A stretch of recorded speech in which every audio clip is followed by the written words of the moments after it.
You're listening to Shorr Solutions, the podcast, where our expert consulting team steps behind the mic to share some of the strategies and solutions we implement for aesthetic practices nationwide. With decades of combined experience running and coaching aesthetic and medical practices, we bring you the guidance that strengthens operations, elevates profitability, and supports long-term growth. This is where solutions begin. Well, welcome to another episode of Shorr Solutions, the podcast, and I'm your host, Jay Shorr. Today, I have a very special guest with me, Nan Maddox, and Nan is a senior client success manager, and Nan deals with all of our clients and prospective clients. Nan is no stranger to the industry, having owned a med spa in Florida, and then being a practice administrator for one of the largest plastic surgery med spa practices out in the Midwest. So let's get started. Many aesthetic practice owners don't know exactly what's holding their practice back. And more often than not, the biggest challenges are not the ones that they actually are focused on. Why? Because sometimes they just don't know. So during consults, recurring patterns emerge across practices of all sizes: revenue leaks, operational efficiencies, staffing issues, compliance concerns, and patient experience breakdowns often exist between the surface long before they become obvious problems. We would like to speak about, why do practices reach out for consulting? Whether it's a prospective client or whether it is an existing client, usually the common denominator is the same. Yes, one of the most common reasons that people reach out to us is HR. The staffing issues. They feel like they don't have the right people. The training is not there. And, sometimes it's not just HR or staff. It's not the staff. Sometimes we may find that there are other reasons why they're having HR issues. And I think another main reason that they reach out is, we hear this a lot: I need more leads. So I need more leads, but some practices get 100 to 200 a month, and their closing ratio is 10 to 15%, and they're complaining about more leads. What about the leads they already have, Nan? Well, when we listen to phone calls, which we often do, we hear that the leads are not being handled appropriately or properly. And we also find out that the leads aren't always being funneled into their CRM. They're losing leads. And they don't even know half the time what their conversion rate is, how many leads they're getting, how many are converting.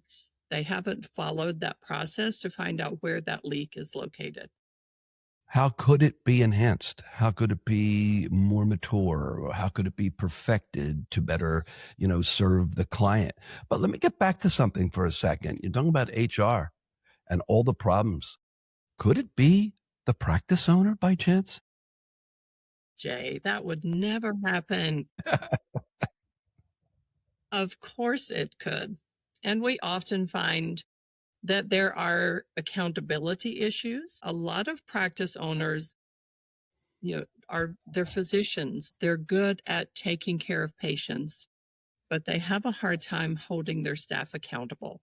And when you don't do that, or you don't have set policies that you stick to, then there are issues. So when we talk about practices reaching out for consulting, let me just add one or two. They feel that the revenue feels stagnant and the growth has plateaued. So let me share, when we first take on a brand new practice, and a lot of times that is, we've had 3 in this last 2 or 3 months, and they're all different. One is finished fellowship and now opening a brand new practice. One left a practice that they were there for a very long time and opened up their own. And the last one is working for a governmental agency and now has worked for, another practice and wants to open up on their own as well. But for the most part, the revenue and the growth that's plateaued and is stagnant, is it any direct correlation to bad leads? Not bad leads, bad people chasing leads that become bad. Yes, I don't think there's any such thing as a bad lead. It's a lead, and it needs to be followed through. I think the problem with revenue, one, they may not be even tracking the revenue. They may not be tracking how much a lead is generating or how much that lead is even costing them. So there are lots of different avenues that need to be looked at and analyzed to determine whether or not your marketing is truly working. And what we find most often, it's not really the marketing. It's the way that they're handling it once it hits the practice. So now that brings me, because we'll stay on this topic forever, and I will move on after this question. What about offshore marketing? I'm an old guy that does watch Instagram, and every third or fourth feed pops up on my phone or my iPad is about remote workers in Asia, in South America, in India. I'm not poo-pooing any of that. I'm just questioning. What do you think about that? I think in some cases it can be beneficial, but what we find most often, and what I recently found, is that one of our clients had a marketing agency, but hired an external marketer to tell the marketing agency how to do the website, and then was in the process of hiring yet another to build a CRM when they already had two that were not being utilized. So again, a lot of times it's the way that the systems are being ran or not ran in the practice that really makes a difference and causes that money leak that practices sometimes don't even realize how many different ones are running at the same time and actually what they're doing. That actually sounds like a practice administrator problem, if you want my own opinion, because the doctor is an amazing scientist. The doctor is an amazing practitioner, surgeon, provider, whatever level they are at that point. And they're too busy, seriously too busy, which is one of the reasons they hire us. They're too busy to do it themselves, nor should they. They should be on their business, should be in their business, not on their business. All right. And if they don't have a good manager looking over that, and there's a difference between a manager and an administrator. And I find that this is an administrator's job, to be checking every vendor, to be checking on their own staff, checking on the leads, checking on the CRM systems. Why do we have more than one? Well, if we need one to talk to the second, I get it. All right. But you don't need 2 and 3 and 4, and they all compete with one another. All right. So, that lack of accountability, and then the systems that break under growth. Everybody wants to grow, but don't you think that you should perfect the problems that you already have? Nan, how many times do we hear on the first consult, when we say, well, what is your dream? What do you want to do?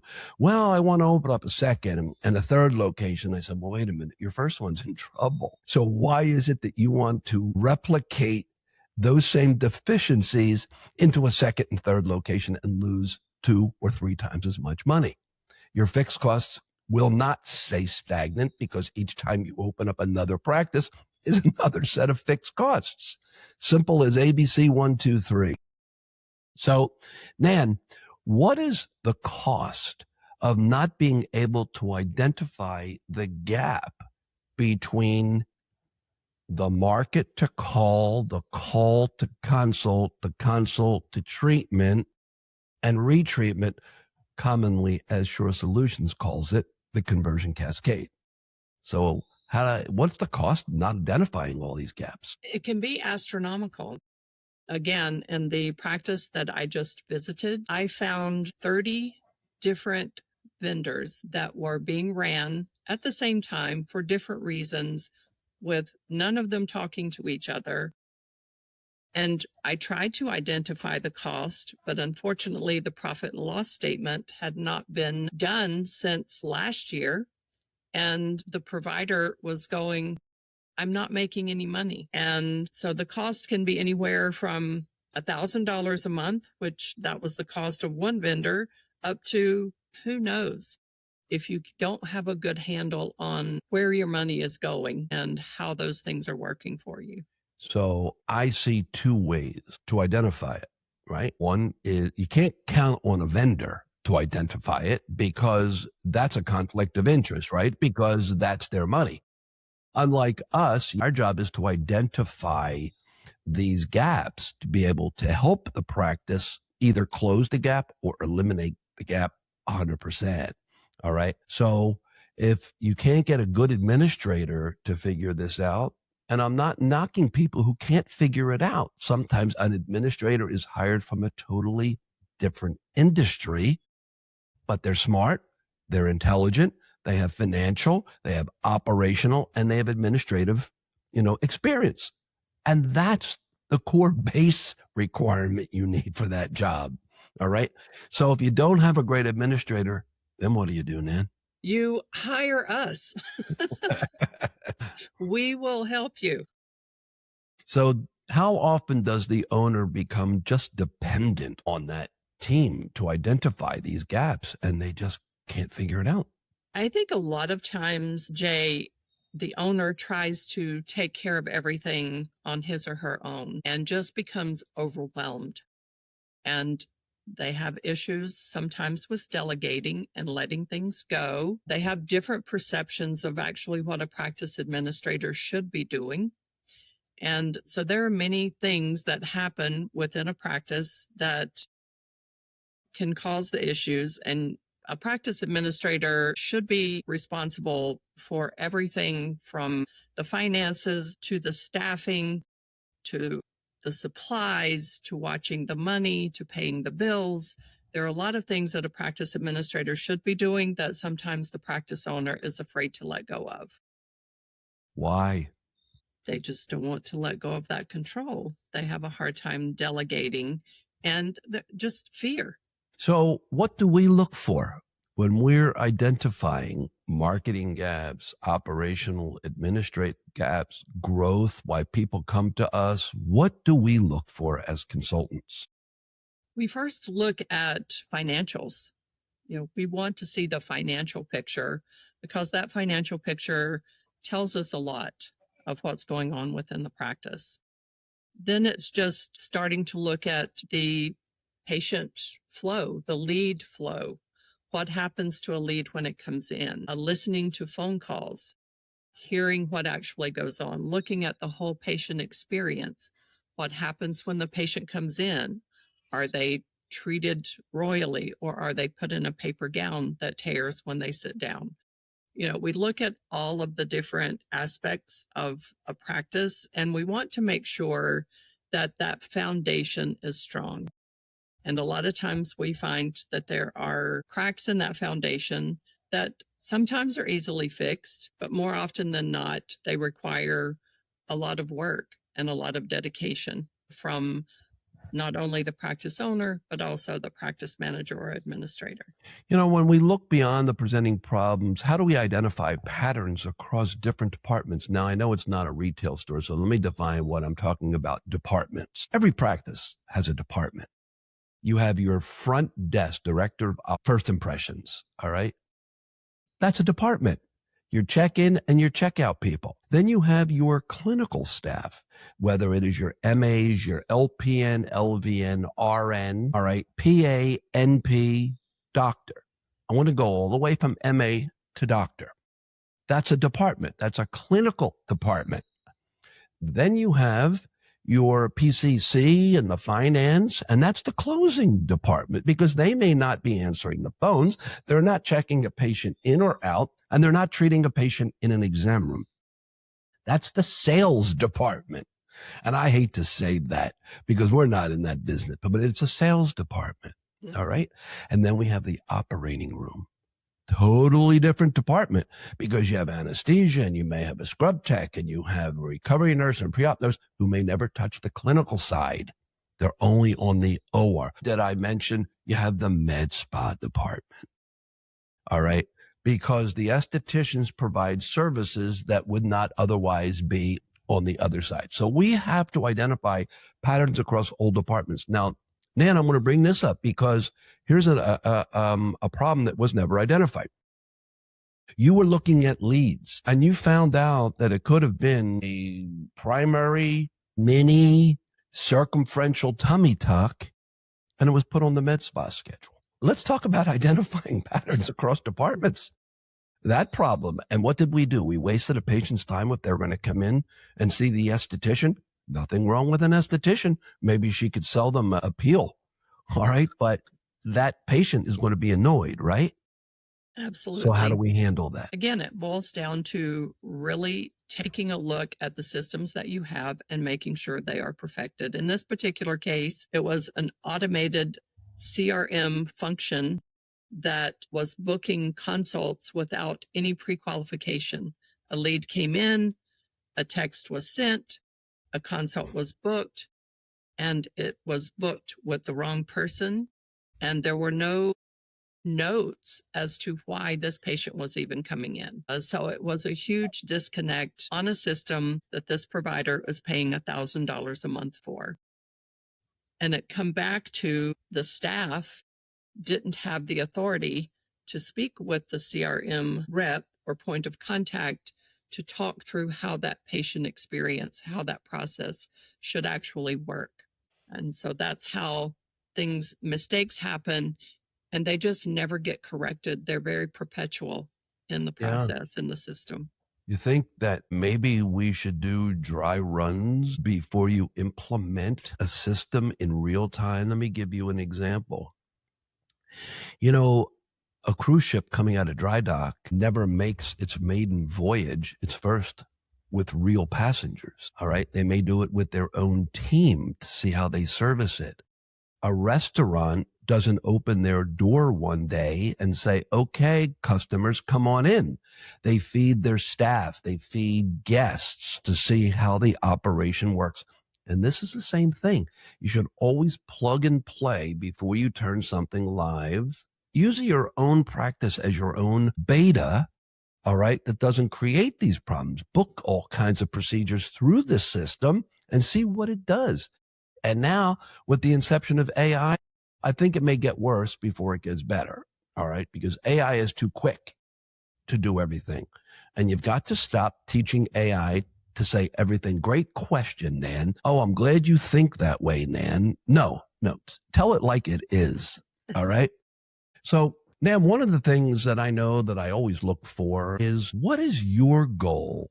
PA, NP, doctor, somebody that's opening up a practice. I want to know, where do you want to be in a year, 2 years, 3 years? Because you may have unrealistic goals. If I look at your operational efficiencies, and many times I do, I want to know, how do you think you're going to get there going the way you are right now? And we may have to totally transform your practice.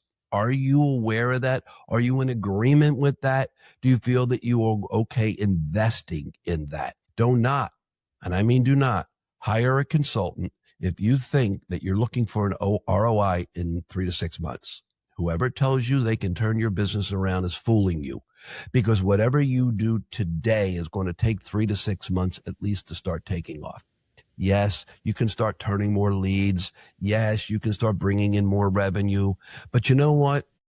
A lot of consultants in the business, and we are one, so I'm not knocking a consultant. We all work on different things. I never knock another consultant. However, unless your team is going to focus on everything in the practice and not just one thing, you're going to bring in more revenue, and you haven't stopped the leak. So you may not make any more money. I don't want to work harder and bring in more money unless I profit more. If I'm profiting equal to or a little bit greater than, it's not worth it.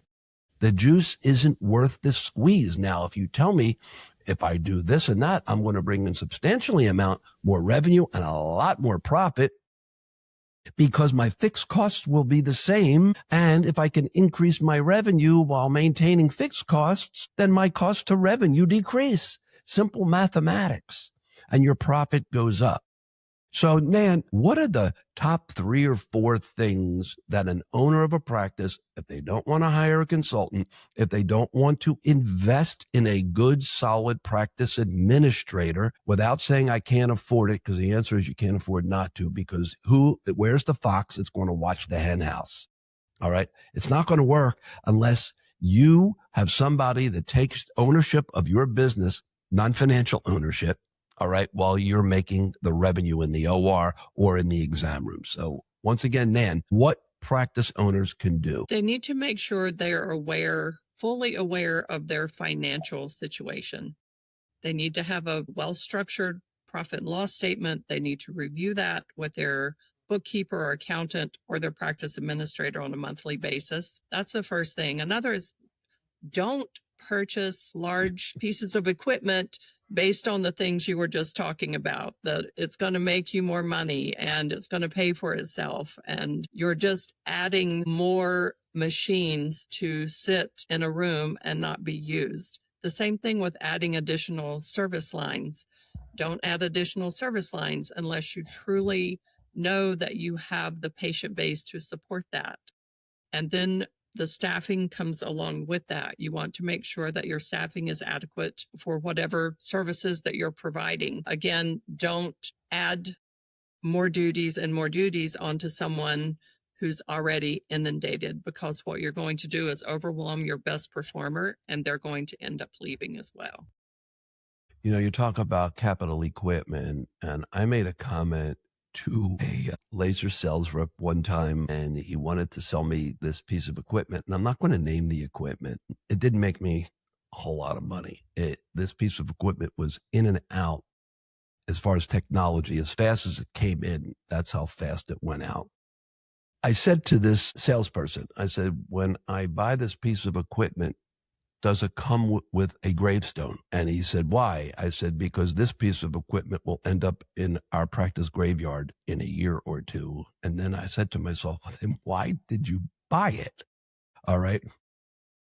It made money in the first 3 to 6 months of its inception, because it was like, wow, it was like this thing from outer space with all the lights and everything. And then it went out as fast as it came in. All right. So in conclusion, you know, let me share, having been a practice administrator and a practice owner like you, Nan, what I did is I stopped assuming that the obvious problem is the only problem in the business, because Nan opened it up. She talked about operational, administrative, financial deficiency, but the number one thing that she opened this up with was HR. You may, my leads, that's important. But if you don't have good people and a good management team on top of that, that has zero tolerance for all of the deficiencies from the people, you're doomed for failure. And don't evaluate the patient journey from start to finish. They don't do that. And you have to do that because I want to know what's the lifetime value of this patient.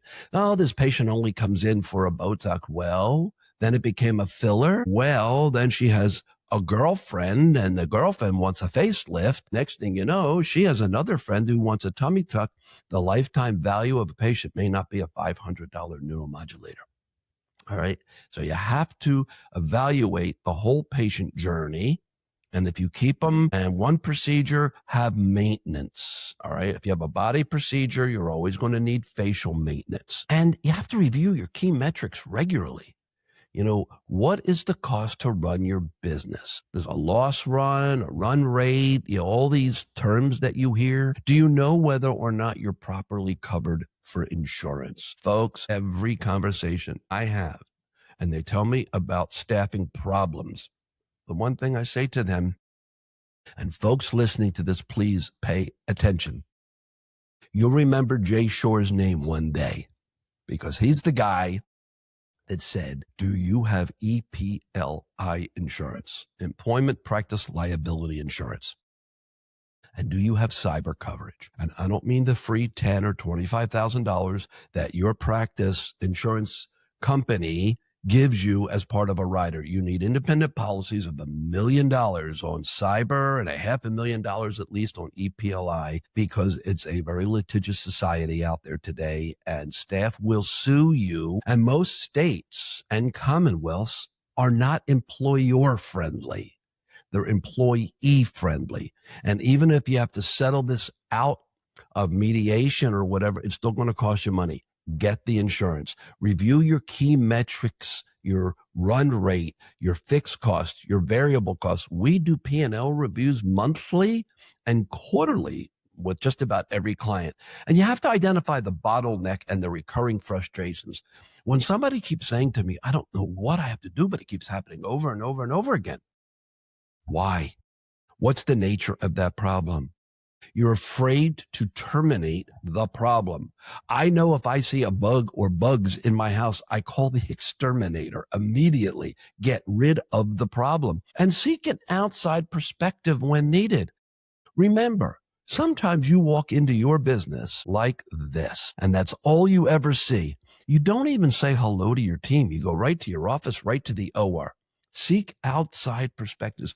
A consultant, an executive management coach will be perfectly honest with you.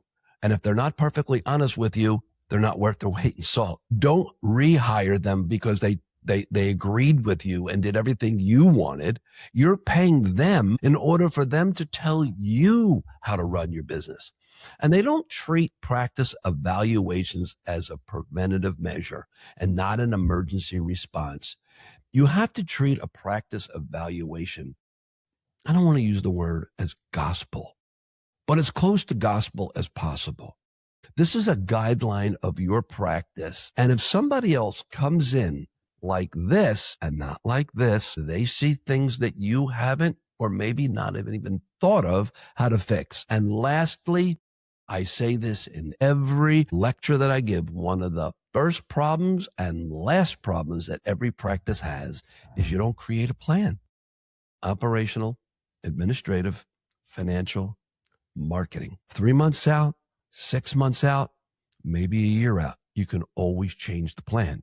You don't create a plan before the problem becomes a crisis. And, you need to have an exit strategy the moment you think about it, and you need to create a plan before you even begin and alter it as you grow. And don't be afraid to use outside sources. So, ladies and gentlemen, with that, thank you for joining another episode of Shorr Solutions, the podcast. I'm your host, Jay Shorr, with my special guest, Nan Maddox. Good luck and God bless. Before you go, new episodes are released every 2 weeks, offering perspective on the decisions, systems, and leadership behind well-run practices. For continued insight between episodes, follow us on social media at Shorr Solutions. This is Shorr Solutions, the podcast.